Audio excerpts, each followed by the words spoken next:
देखना चाहते हो तो हमारे चैनल को सब्सक्राइब कर ले। हमारे चैनल को सब्सक्राइब कर रखा होगा कि हमारे आपके पास वीडियो आई होगी, और नए हो तो फिर सब्सक्राइब कर ले।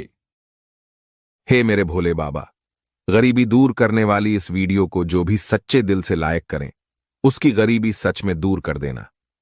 हे मेरे महादेव, यह भक्त सिर्फ आपके ही सहारे है। एक लाइक जरूर करें। आपकी गरीबी जन्म जन्मांतर की परेशानी होगी दूर। बस गरीबी दूर करने की यह कहानी अंत तक जरूर सुन लेना। दोस्तों, जीवन में बुरा वक्त आते देर नहीं लगती। कब मनुष्य राजा से रंक बन जाए और कब रंक से राजा बन जाए ये कोई नहीं जानता। पर हां, एक बात जरूर है, गरीबी आने की, विपत्ति आने के अनेक कारण होते हैं। उन कारणों में से कुछ मुख्य कारण मैं आपको इस वीडियो के माध्यम से बताने का प्रयास करूंगा। आपसे निवेदन है कि इस कहानी को ध्यान लगाकर सुनना। यह कहानी आपके जीवन में बहुत मददगार साबित होगी, कई तरह की विपत्तियों से आपको बचाएगी। इस कहानी को अगर आपने ध्यान से सुन लिया तो गरीबी आपके आसपास भी नहीं भटकेगा। तो चलिए जानते हैं इस ज्ञानवर्धक कहानी के बारे में। मित्रों, जिस समय राजा भीम की पुत्री दमयंती ने सभी राजा, महाराजाओं, यहां तक कि देवताओं को छोड़कर एक साधारण मनुष्य राजा नल के साथ विवाह किया था, इसके पीछे राजा नल का सुंदर होना नहीं है। सुंदर तो वे थे ही, सुंदरता के साथ साथ राजा नल सत्यवादी पुरुष थे। और याद रखना, यह आपकी गलतफहमी है कि लड़की हमेशा सुंदर और धनवान पति चुनती है। नारी के अंदर एक यह भी विशेषता होती है कि वो यदि तन सुंदर न हो, धन भी न हो, केवल मन सुंदर हो, तो वो त्रिलोक के ऐश्वर्य को भी ठुकरा सकती है। राजा नल सत्यवादी था, इसलिए दमयंती ने उसका वरण किया, और राजा नल के इसी स्वभाव से कलयुग बहुत नफरत करता था। कलयुग ने राजा नल को नीचा दिखाने की ठान ली। कलयुग राजा नल को दंडित करना चाहता था, लेकिन उनके सत्यवादी स्वभाव के कारण वो उनके अंदर प्रवेश नहीं कर पा रहा था। और याद रखना, बिंदुओं कलयुग हमेशा मनुष्य का बुरा उसके अंदर घुसकर ही करता है। राजा परीक्षा से भी ऋषि का अपमान कलयुग ने उनके अंदर बैठकर करवाया था। रात दिन कलयुग राजा नल के पीछे पीछे लगा रहता था कि कब ये राजा नल गलती करे और तब मैं इसके अंदर प्रवेश करूं और इसकी बुद्धि को नष्ट करके इसका सर्वनाश कर दूं। कलयुग ने द्वापर से मदद मांगी कि राजा नल को जुआ खेलने का बड़ा शौक है और वो जुआ खेलने में बड्ढा माहिर भी है। कलयुग ने द्वापर से कहा कि तुम जुए के पासों में बैठकर उसे हराने का काम करोगे। मित्रों, कलयुग ने कई बार राजा नल के शरीर में घुसने का प्रयास किया था, लेकिन राजा नल के सत्यवादी इस भाव के कारण कलयुग उनके शरीर के अंदर प्रवेश नहीं कर पा रहा था। अब वो इस मौके की तलाश में था कि राजा नल किसी दिन गलती करे। इसी उम्मीद में 12 वर्ष बीत गए, मगर कलयुग ने राजा नल के शरीर में प्रवेश नहीं कर पाया। एक दिन की बात, राजा नल लघुशंका करके आते हैं और हाथ मुंह धोकर संध्या उपासना करने बैठ जाते हैं। भूल से उन्हें पैर धोने का ध्यान नहीं रहा। राजा को पैरों की तरफ से अपवित्र देखकर कलयुग उनके अंदर प्रवेश कर जाता है। उधर कलयुग ने एक और रूप धारण किया और उस रूप से वो राजा नल के चचेरे भाई पुष्कर के पास पहुंचकर उन्हें भड़काता है कि देखो, अगर तुम राजा नल के साथ जुआ खेलोगे तो जुआ में मैं तुम्हें जितवा दूंगा। राजा नल का सारा राज्य तुम्हारा हो जाएगा और तुम निषद देश के राजा बनकर के राजलक्ष्मी का सुख भोगोगे। राज्य का लालच मन में आते ही पुष्कर जुआ खेलने के लिए तैयार हो जाता है। इधर कलयुग सार का रूप बनाकर उसके पीछे पीछे चल देता है। राजा नल के पास जाकर पुष्कर ने उन्हें जुआ खेलने के लिए आमंत्रित किया।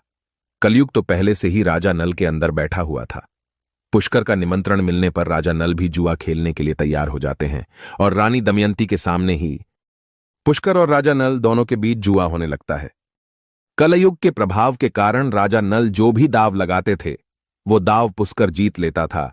हीरे मोती, सोना चांदी, वस्त्र आभूषण, दास दासी, बारी बारी से राजा नल सब हारते चले गए।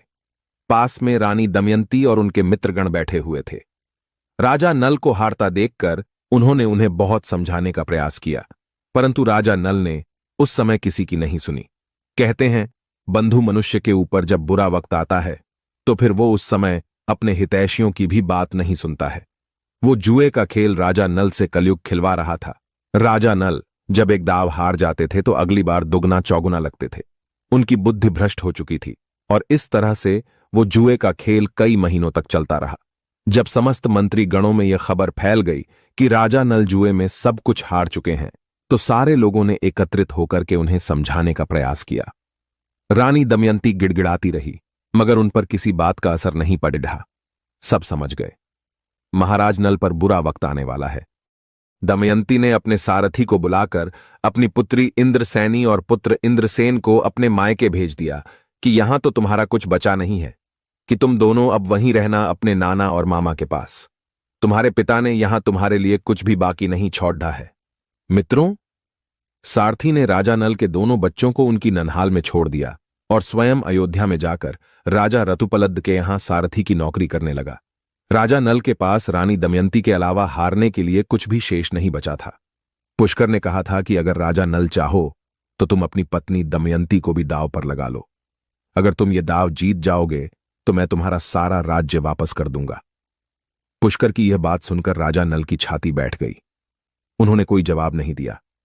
चुपचाप अपने आभूषण उतारे और एक धोती पहनकर रानी दमयंती के साथ नगर से निकलकर बाहर चले गए। 2-4 दिन तक प्रजावासियों ने राजा नल को अपने अपने घरों में रोक कर रखा। लेकिन इधर जब पुष्कर को पता चलता है कि प्रजा के लोगों का प्रेम राजा नल के प्रति अधिक है और प्रजा के कुछ लोग उन्हें जाने नहीं दे रहे तो पुष्कर ने प्रजा में यह आदेश कर दिया कि जो भी राजा नल को शरण देगा उसे कठोर दंड दिया जाएगा। अब तो पुष्कर के डर से प्रजा के लोगों ने भी राजा नल को अपने यहां शरण देने से इनकार कर दिया। किसी ने उन्हें भोजन पानी भी नहीं दिया। 3 दिन तक राजा और रानी दमयंती बिना भोजन और पानी के रहे। भूख से शरीर शिथिल हो रहा था। वक्त की नजाकत देखिए, कल तक जो राजा रानी थे वे आज एक रोटी को मोहताज हो गए। भूख से दोनों का बुरा हाल था। नगर के लोगों ने जब उन दोनों से मुंह छुपा लिया तो राजा नल रानी दमयंती जंगल की तरफ चल दिए। कई दिनों तक वे भूखे प्यासे चलते रहे। रास्ते में यदि किसी पेड़ पर लगे हुए कुछ फल मिल जाते तो उन्हें खा लेते थे, नहीं तो भोजन का तो वहां कोई ठिकाना नहीं था। चलते चलते जंगल में राजा नल को कुछ दाना चुगते हुए सुनहरे पक्षी दिखाई दिए। नल ने सोचा कि अगर मैं पक्षियों को पकड़ डालूं तो उनका मांस खाकर भोग को शांत किया जा सकता है। पक्षियों को पकड़ देने का प्रयास तो किया। जो अपनी धोती पहने थे उसी को जाल बनाकर पक्षियों के ऊपर डाल दिया, पर दुर्भाग्य देखिए, वे पक्षी राजा नल की धोती ही लेकर उड़ गए। अब तो न निपट नंगे हो चुके थे। शर्म के मारे उन्होंने अपना सर झुका लिया। पक्षियों के उस झुंड ने उठते उठते राजा नल से कहा, अरे ओ दुर्बुद्धि, हमें पक्षी समझने की भूल न करो। हम तो तेरे जुए के पासे हैं, जिन्होंने तुझे बर्बाद कर दिया है। तेरा सब कुछ हमने छीन लिया, फिर भी तू इस धोती को अपने साथ ले आया था। हम तुझसे तेरी धोती लेने के लिए पक्षियों के रूप में यहां आए थे। हम अपनी धोती भी तुझसे ले चले। अब तुझे निर्वस्त्र अवस्था में देखकर हमें बड़ी खुशी हो रही है। मित्रों, अपने पति की ऐसी हालत देखकर रानी दमयंती बहुत दुखी हो रही थी। राजा नल बोले, प्रिय, मैंने तुम्हारी बात का अनसुना किया था। उसी का फल मुझे भोगने को मिल गया है। आज हमारी यह हालत है कि न खुद के लिए भोजन है न तुम्हारे लिए। मैं तुमसे एक बात कहना चाहता हूं, मेरी बात ध्यान देकर सुनो। मैं जैसा भी हूं तुम्हारा पति हूं और मैं अपने किए पर बहुत शर्मिंदा हूं, लेकिन तुम्हारा ख्याल रखना मेरा परम कर्तव्य है। इसलिए मैं तुमसे कहना चाहता हूं, मैं अपनी दुर्दशा तो देख लूंगा पर अपने साथ तुम्हारी यह हालत नहीं देख सकता। इसलिए प्रिय, तुम इस दक्षिण के मार्ग पर चली जाओ। यह मार्ग आवंती देश को जाता है। रास्ते में कुछ ऋषि मुनियों के आश्रम हैं। बाहर तुम्हें कुछ कंद मूल मिल जाएंगे जिनसे तुम अपनी भूख शांत कर लेना। उसके बाद तुम अपने मायके चली जाना। हे प्रिय, अपराध तो सिर्फ मैंने किया है और मेरे किए की सजा तुम क्यों भोगो? इसलिए तुम मुझे छौड़ा कर यहां से चली जाओ। तब आंखों में आंसू लिए रुद्धे कंठ से रानी दमयंती कहती है, महाराज कैसी बातें करते हो? आपके तन पर कोई वस्त्र नहीं है, कई दिन से भूखे प्यासे हो। मैं आपको इस हालत में छोड़कर नहीं जा सकती। इस मुश्किल वक्त में मैं आपके पास रहना चाहती हूं ताकि आपकी देखभाल कर सकूं, आपकी सेवा कर सकूं, आपका कुछ दुख हल्का कर सकूं। पति के सारे दुखों की एक ही तो औसती होती है पत्नी। आपके निकट रहकर आपके दुखों को बांटना चाहती हूं।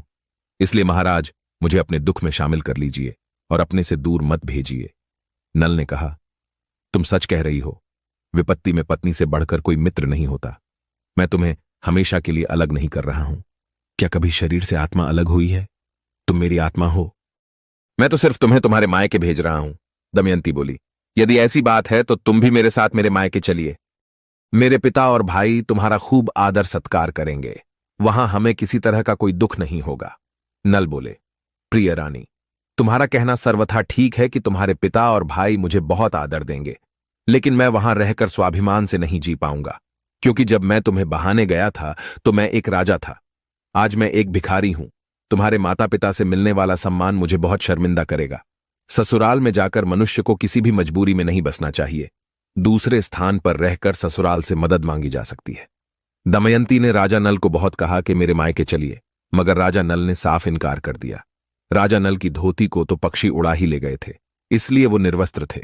रानी दमयंती ने अपनी साड़ी को आधा फाड़ कर राजा नल को बांधने को दे दिया। नल ने उस साड़ी को लंगोटी की तरह पहन लिया और आगे की तरफ चल दिए। कुछ दूर आगे जाकर शाम हो जाती है। एक जगह को साफ शुद्ध स्थान देखकर हारे थके वे उस रात भूखे प्यासे वहीं सो जाते हैं। बेचारी दमयंती रास्ता चलकर आई थी। पेट में कई दिन से भोजन का निवाला नहीं पहुंचा था, इसलिए वो गहरी नींद में सो गई। राजा नल को इधर नींद नहीं आ रही थी। उन्होंने सोचा कि मेरी विपत्ति को मैं ही झेलूंगा। मेरी प्राण प्रिय दमयंती क्यों व्यर्थ में कष्ट उठाए। अगर मैं इसे यहीं सोता छोड़कर चला जाऊं तो हो सकता है ये अपने मायके चली जाए, और हां, ये भी हो सकता है कि मेरे जाने के गम में वो अपने प्राणों को भी त्याग दे। इस भयानक सुनसान जंगल को किस तरह पार करके वो अपने देश में जा पाएगी। मेरे न होने पर कोई हिंसक पशु भी उस पर हमला कर सकता है। कोई दुष्ट बुद्धि व्यक्ति भी उसके अकेले होने का फायदा उठा सकता है। राजा नल के मन में इस तरह की आशंकाएं चल रही थीं। उनके कुछ समझ में नहीं आ रहा था कि क्या करूं। यदि मुझे मौत आ जाती तो सारी मुसीबत कट जाती। काफी सोच विचार करने के बाद नल इस नतीजे पर पहुंचे कि वो रानी दमयंती को वहीं पर छोड़कर चलेंगे। उन्होंने सोचा कि मेरे जाने के बाद वह थोड़ा बहुत रोएगी और फिर अपने मायके चली जाएगी। मेरी रानी पतिव्रता है, उसके बिना इच्छा के भी कोई दुष्ट उस पर बुरी नजर डाल नहीं सकता। मित्रों, राजा नल अपनी रानी दमयंती को वहीं सोता हुआ छोड़कर वहां से चले जाते हैं। थोड़ी दूर जाने पर उनके मन में विचार आया कि मैंने यह अच्छा नहीं किया। राजा नल का मन नहीं माना। वे फिर उसी जगह पर लौट आए और आधी साड़ी पहने अर्धनग्न अवस्था में अपनी प्राण प्यारी को सोता हुआ देखकर फूट फूट कर रोने लगे। सोचने लगे कि जिस नारी के बदन को कभी वायु ने भी स्पर्श नहीं कर पाया, कभी सूर्य ने भी उसे नहीं देख पाया, वो आज आधी साड़ी में इस दशा में लेटी हुई है। हाय रे दुर्भाग्य! अगर मैं इसे यहीं छोड़ याच कर ले जाता हूं तो ये रो रो कर मर जाएगी। आखिरकार फिर उनके कुछ समझ में नहीं आया और विधाता के अधीन छोड़कर दमयंती को फिर राजा नल वहां से छोड़कर चले जाते हैं। मित्रों, इधर काफी देर के बाद जब रानी दमयंती की आंख खुलती है और उसे अपने पास अपने पति दिखाई नहीं देते हैं तो वो गहरे अवसाद में डूब जाती है। वो जंगल में चारों तरफ आवाज लगाती है, मगर उसकी आवाज का कोई जवाब नहीं आता है। तब उसने जान लिया कि मेरे पति मुझे छोड़ कर चले गए हैं। मित्रों, उस समय उसे बीहडडा जंगल में उस अबला पर क्या बीत रही होगी। वो रो ही जा रही थी। हे प्राणनाथ, मुझे छोड़कर क्यों चले गए? मुझसे ऐसी क्या गलती बन गई जो आप मुझे छोड़ गए? अपने दुख में तुमने मुझे क्यों नहीं शामिल किया? मैंने तुम्हारी आज्ञा का कभी उल्लंघन नहीं किया था, फिर भी आप निष्ठुर बनकर मुझे छोड़कर चले गए। तुमसे अलग होकर मैं अपने प्राणों को अपने शरीर में कैसे धारण करूंगी? दोस्तों, रानी दमयंती अपने पति को जंगल में इधर उधर खोजने लगी। खोजते खोजते जब वो एक झाड़ी के पास पहुंची तो वहां एक विशाल अजगर मुंह फैलाए बैठा था। अजगर ने रानी दमयंती को पकड़ उसे निगलना आरंभ कर दिया। अजगर दमयंती को पैरों की ओर से निगल रहा था। फिर भी रानी दमयंती को अपने निगलने का दुख नहीं था। उसे अपने पति की चिंता खाए जा रही थी। वो अपनी मदद के लिए अपने पति को पुकार रही थी। दैवयोग से वहां एक शिकारी आ पहुंचता है। रानी दमयंती की चीख पुकार सुनकर वो शिकारी दौड़ा दौड़ा उसके पास आया और अपनी तलवार से उस अजगर का सिर काट दिया। दमयंती तो डर के मारे वे हो चुकी थी।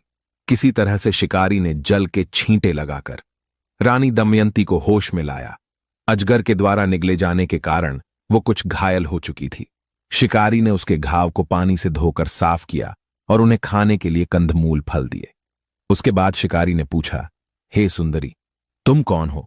देखने में तुम कोई राजकुमारी मालूम पड़ती हो, परंतु इस भयानक जंगल में तुम क्या कर रही हो? शिकारी के पूछने पर रानी दमयंती ने अपनी पूरी दुख भरी कहानी सुना डाली। मित्रों, आधी साड़ी में रानी दमयंती के शरीर के कुछ अंग दिखाई दे रहे थे। रानी दमयंती को देखकर उस व्याध का मन काम वासना से भर जाता है। वो शिकारी ललचाई नजरों से देखने लगा। रानी दमयंती से मीठी मीठी बातें करने लगा। रानी दमयंती समझ गई कि इसने मेरे निर्वस्त्र बदन को देख लिया है। अब ये पापी मुझे भोगने की इच्छा करेगा। सोचने लगी कि दुर्भाग्य ने मुझे एक अजगर से छुड़ाकर दूसरे अजगर के चंगुल में फंसा दिया है। शिकारी ने जब दमयंती को अपने हाथ से पकड़ना चाहा तो रानी का क्रोध भड़क उठा। उसके बड्ढे बड्ढे नेत्रों में अग्नि के अंगारे धड़कने लगे। उसका विकराल रूप देखकर शिकारी की हिम्मत न पड़ी कि वो उसे छू भी सके, लेकिन शिकारी कहां मानने वाला था। रानी दमयंती ने उस व्याध को श्राप देकर मौत के मुंह में पहुंचा दिया। फिर किसी तरह से रानी दमयंती वहां से आगे के लिए चलने लगी। शेर, चीते, भेड़ियों से भरा हुआ वो जंगल और भी अधिक डर पैदा कर रहा था, लेकिन पति के जाने का दुख उसे इतना प्रबल था कि वो उस भयानक जंगल में भी अपने डर को भुलाए घूम रही थी। 3 दिन तक वो उस जंगल में अपने पति को ढूंढती रही, मगर उसे न तो उसके पति का कोई पता मिला, न उस जंगल का कोई किनारा। अंत में वो कुछ ऋषि मुनियों के आश्रमों की ओर पहुंच जाती है। एक दुखी लाचार स्त्री को देखकर ऋषियों ने पूछा कि हे देवी, तुम कौन हो?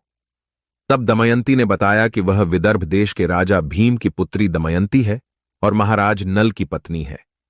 मेरे पति के चचेरे भाइयों ने छल करके उनका राज छीन लिया है।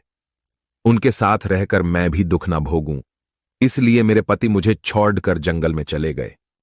मैं उन्हें कई दिन से खोज रही हूं, पर मुझे उनका कोई पता नहीं मिला। क्या आपने मेरे पति को देखा है? ऋषियों ने कहा, पुत्री, हमने तुम्हारे पति को तो नहीं देखा है, पर हम अपने तपोबल से देखकर बता सकते हैं कि शीघ्र ही तुम्हारे पति से मिलन होगा और बहुत जल्द ही तुम्हारे जीवन में पहले की तरह खुशियां लौट आएंगी। तुम्हारे पति का राज्य भी उन्हें वापस मिल जाएगा। महात्माओं के मुख से यह बात सुनकर दमयंती को कुछ तसल्ली मिलती है। उसके बाद रानी दमयंती वहां से आगे की ओर चल देती है। पति को खोजती खोजती वो एक ऐसे स्थान पर आ जाती हैं जहां एक नदी बह रही थी और कुछ व्यापारी हाथी, ऊंट और खच्चरों से अपना माल लादकर नदी पार कर रहे थे। दमयंती उन व्यापारियों के साथ साथ चल पड़ी रहती है, कई दिन से भूखे प्यासे भटकते हुए। अर्धनग्न अवस्था में दमयंती की दशा बहुत भयानक लग रही थी। पहले तो दमयंती को देखकर वो सारे व्यापारी डरकर इधर उधर भागने लगते हैं। तब दमयंती ने उन व्यापारियों को अपनी पूरी कहानी सुनाई। व्यापारियों को उस पर दया आ जाती है। व्यापारी लोग उसे अपने साथ बुलाकर ले चलते हैं। कुछ दूर चलने के बाद में व्यापारियों ने एक जगह ठहरने का निश्चय किया। वहीं उन्होंने अपने हाथी घोड़े बांध दिए और भोजन करने के बाद वे सब आराम करने लगते हैं। रानी दमयंती भी उनसे थोड़ी दूरी पर हटकर सो जाती है। अचानक उनके हाथियों के ऊपर जंगली हाथियों के झुंड ने हमला कर दिया। उनका सारा माल खजाना तहस नहस कर दिया। उनके हाथी घोड़े सब रस्सी तोड़कर इधर उधर भाग गए। व्यापारी लोग इस बात का जिम्मेदार दमयंती को ठहराने लगे। सोचने लगे, जरूर हमारे साथ ये स्त्री कोई पिशाचिनी है, इसी की वजह से हम पर यह विपत्ति आई है। चलो चलकर उसे ईंट पत्थरों से डेलों से मार डालते हैं। रानी दमयंती व्यापारियों की बात सुन रही थी। उसे लगा कि ये व्यापारी हमें नहीं छोड़ेंगे, इसलिए वो अपनी जान बचाकर जंगल की ओर भाग गए। वो अपने भाग्य को कोस रही थी। सोचने लगी कि मैं कितनी बड्डी पापिन हूं, जो भी मिलता है वही मेरा दुश्मन बन जाता है। हो ना हो, ये सब देवताओं का किया धरा है। मैंने देवताओं को छोड़कर राजा नल को पति चुना था, इसलिए देवता रुष्ट हो गए हैं। इस प्रकार रानी वहां से एक दिशा में चली जाती है। वहां कुछ रास्ते में ब्राह्मण मिल जाते हैं। रानी दमयंती उनके पीछे पीछे लग जाती है और चलते चलते वो चेद राजस्वभाव की राजधानी में पहुंच जाती है। मित्रों, उस नगर में पहुंचते ही नगर के कुछ शरारती बालक उसे पागल समझकर उसके पीछे लग जाते हैं। उसके ऊपर हंसते हैं, उसे गालियां देते हैं। जैसे ही वो राजमहल के सामने से होकर निकलती है तो वहां की जो राजमाता थी, उनकी नजर उस अबला पर पहुंच जाती है जिसे राह चलते बच्चे परेशान कर रहे थे। राजमाता देखते ही समझ जाती है ये कोई स्त्री मुसीबत की मारी है, व्यर्थ में इसे बालक परेशान कर रहे हैं। राजमाता अपनी दासी को भेजकर उसे अपने पास बुला लेती है और उसकी दीन दशा को देखकर वहां की राजमाता उससे पूछती है कि बेटी तुम कौन हो। तब रानी दमयंती अपनी असली पहचान छुपाकर बनावटी बातें कहती हैं और वो राजमाता से कहती है कि मैं एक उस मुसीबत की मारी स्त्री हूं। मेरे पति जुआ में अपना सारा धन हार गए और वो मुझे जंगल में छोड़कर कहीं चले गए। मैं अपने पति को खोजती फिर रही हूं। कहीं कुछ खाने को मिल जाए तो खा लेती हूं। सोने के लिए किसी पेड़ के नीचे सो जाती हूं। पहले मैं राज परिवार की नारियों का श्रृंगार करती थी। दमयंती की दुख भरी कहानी सुनकर राजमाता भी बड़ी विधित हो जाती है। कहने लगी, पुत्री, जब तक तुम्हारे पति नहीं मिलेंगे तब तक तुम मेरे पास रह सकती हो। मैं अपने कुछ सिपाहियों को भेजकर तुम्हारे पति की खोज करवाऊंगी।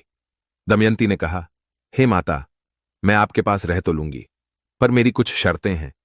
राजमाता ने पूछा, बेटी, तुम्हारी क्या शर्तें हैं? तब दमयंती कहती है कि मेरी पहली शर्त तो यह है कि मैं कभी किसी पुरुष का झूठा नहीं खाऊंगी, कभी किसी के पैर नहीं धोऊंगी, किसी पुरुष से बात नहीं करूंगी। यदि कोई पुरुष मुझे बुरी नजर से देखेगा तो आपको उसे दंड देना पड़ेगा, और वो अगर फिर भी न माने तो उसे प्राण दंड देना होगा। मैं अपने पति की खोज खबर के लिए ब्राह्मणों से बात कर सकती हूं। मेरी अगर यह शर्त आप मान ले तो मैं आपको यहां रुक सकती हूं, नहीं तो मैं जैसे काट रही हूं वैसे आगे भी काट लूंगी।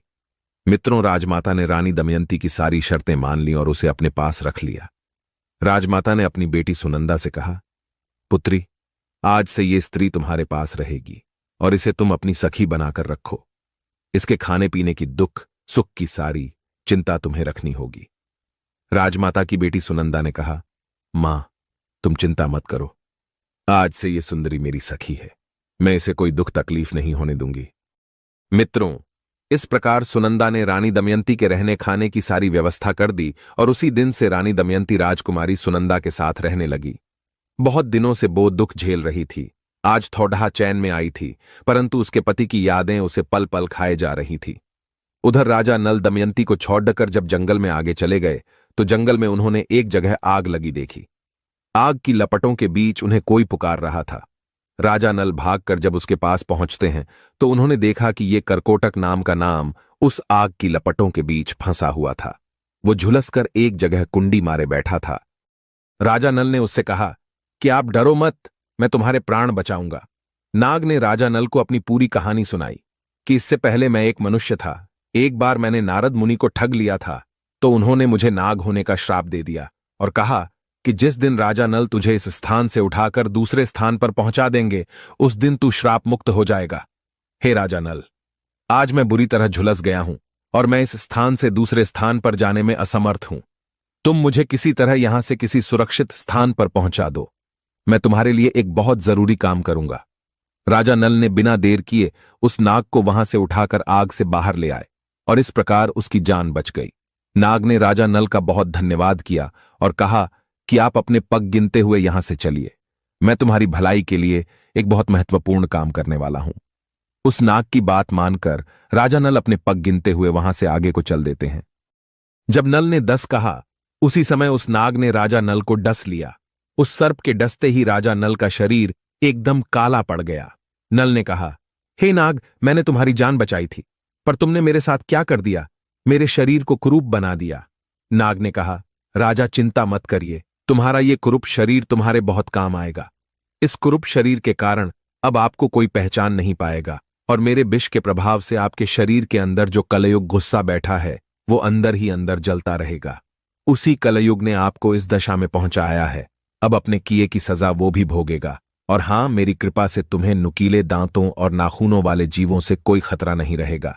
इसके साथ साथ ब्राह्मणों के श्राप से भी तुम बचे रहोगे। किसी विष का भी तुम्हारे ऊपर कोई असर नहीं होगा। युद्ध में हमेशा तुम्हारी विजय होगी। अब तुम यहां से राजा ऋतुपर्ण के यहां सीधे अयोध्या चले जाओ और उनसे मित्रता कर लेना और उनसे कहना कि तुम रथ हाँकने में बड़े माहिर हो। तुम उन्हें रथ हाँकने की विद्या सिखा देना और राजा ऋतुपर्ण जुए का बहुत बड़ा जानकार है, उनसे तुम जुए की विद्या सीख लेना। जब तुम दोनों की मित्रता हो जाएगी तो तुम्हारा खोया हुआ राज्य, पत्नी, पुत्र सब मिल जाएंगे। और हां, एक बात का विशेष ध्यान रखना, जब भी तुम अपने पहले वाले रूप को देखना चाहो तो तुम मुझे याद कर लेना। मैं तुम्हें 2 वस्त्र दूंगा, जब तुम उन वस्त्रों को पहनोगे तो तुम अपने पहले वाले सुंदर रूप में आ जाओगे। मित्रों, इस प्रकार करकोटक नाग राजा नल को समझाकर चला जाता है और राजा नल सीधी अयोध्या की सीध लगा लेते हैं। 10 दिन में राजा नल ऋतुपर्ण के यहां पहुंच जाते हैं और राजा ऋतुपर्ण के दरबार में पहुंचकर उनसे मिलते हैं। दर्शक बंधुओं, आगे क्या होता है इस कहानी में इंतजार कीजिए, भाग नंबर 3 का। राजा नल अपनी रानी दमयंती से मिल पाते हैं या नहीं, किस तरह उन्हें उनका राज्य प्राप्त होता है या नहीं, आगे की कहानी बड़ी रोचक है, इसलिए तीसरे भाग में उसे आप जरूर सुनिएगा। वीडियो लंबा होने के कारण मैं इस कहानी को यहीं पर विराम दे रहा हूं। मुझे उम्मीद है कि यह कहानी जरूर पसंद आ जाएगी। तो चलिए मिलते हैं आपसे अगली वीडियो में भाग नंबर 3 में। आप सभी का बहुत बहुत धन्यवाद। जय श्री कृष्णा।